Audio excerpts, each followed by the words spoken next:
Hi folks, Alex Klingelhoeffer here with Exencial Wealth Advisors. It's 6:55 here in the middle part of the country on Tuesday. It's April 27th, 2021.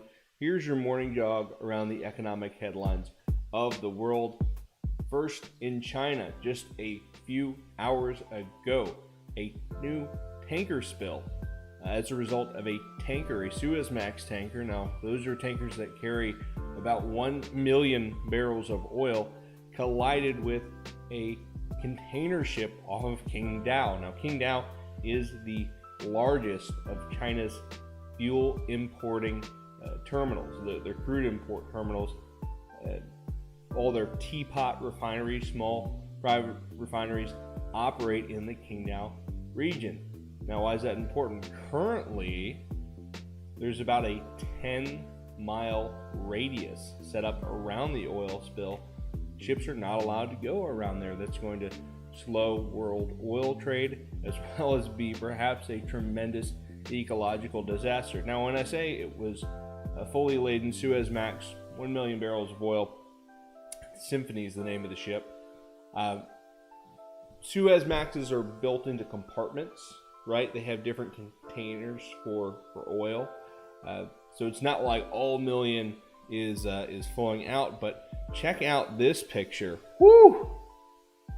That is some black crude in the sea. Doesn't look good. Developing story. I'm sure it will hit the major wires as we see. Nice picture by Tanker Trackers on of this oil spill. Hopefully it is not too big of an ecological disaster, but that is quite a dent, and that's clearly oil flowing out. The German and French finance ministers said on a joint call yesterday they are on board with the 21% minimum corporate tax rate. Of course, that's a proposal that Treasury Secretary Janet Yellen is on board with. President Biden is on board with. It's part of their tax plan to try and recover some additional revenues from U.S. taxes. U.S. tax rate being set at about 28% under the new Biden plan, trying to get other countries on board so companies don't flee the U.S. when we impose higher taxes.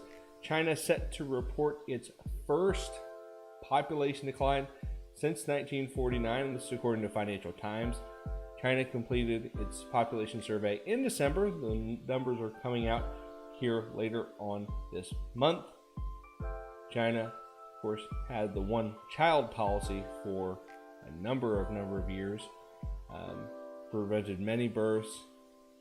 Also was part of the reason that more than 700 million people were lifted out of extreme poverty over the last 25, 30 years in China.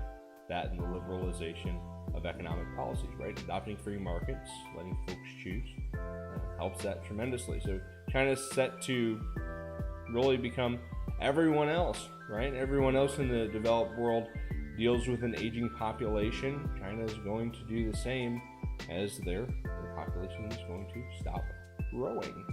Last, Toyota, big deal news today, buying Lyft's autonomous car unit, about $550 million. It's Toyota's push to have level 5 fully self-driving vehicles in the near future.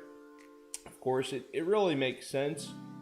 Lyft burning cash because of the pandemic, not as many Lyft users. Got about 300 employees that are now going to be under the Toyota banner. Of course, Toyota has plenty of dollars to spend on sort of a longer term project like autonomous driving. Makes sense to me. If you want additional information throughout the day, feel free to follow me on Twitter. My handle is OKCCFACFP. Until then, I'm out.